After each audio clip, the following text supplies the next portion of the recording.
One of the things in immigration is you got to do some things quickly in immigration. Stop this craziness with 11 million people who are living in the shadow. You've got to give them a clear path to citizenship. You've got to staple a green card on every degree when they get out of college, particularly if they're studying STEM. I mean, the whole bunch of these things, and we need more immigrants, not less immigrants. Raise your hand if your government plan would provide coverage for undocumented immigrants. Okay.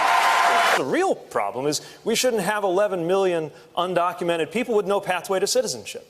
This White House has divided us around a consensus issue. The American people want a pathway to citizenship. We will never waver in our pursuit of guaranteed health care for all Californians.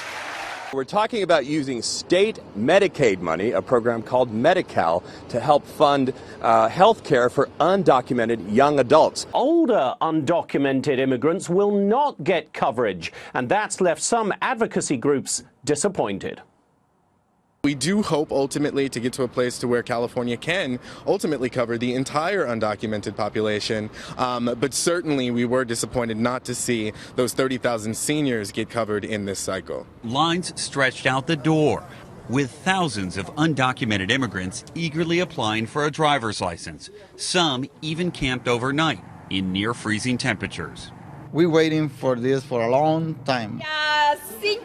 New Jersey Governor Phil Murphy signed a law as a bill into law. It gives financial aid to illegals. Not for a state that's bankrupt, and not for a state that has greater priority to spend its money on, and not for a state that is so grossly overtaxed. Wednesday, Governor Michelle Lujan Grisham announced a free college tuition plan that would help all New Mexico students who graduate from high school, including undocumented immigrants. Undocumented people just really need the opportunities to be able to live. Like all people want is just stability and the ability to be able to survive.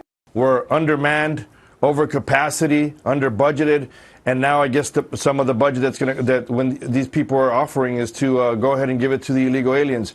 If you choose to enter this country illegally in violation of federal law, you're not supposed to be comfortable. You're supposed to be looking over your shoulder. We can't reward you with giving you privileges. If I speed down the highway 100 miles an hour, I'm worried I'm getting a ticket. If I lie on my taxes, I'm worried I'm getting audited. When you enter this country illegally in violation of the law, you're supposed to be uncomfortable. We're not supposed to reward that. 51% of immigrant-led households receive at least one kind of welfare benefit.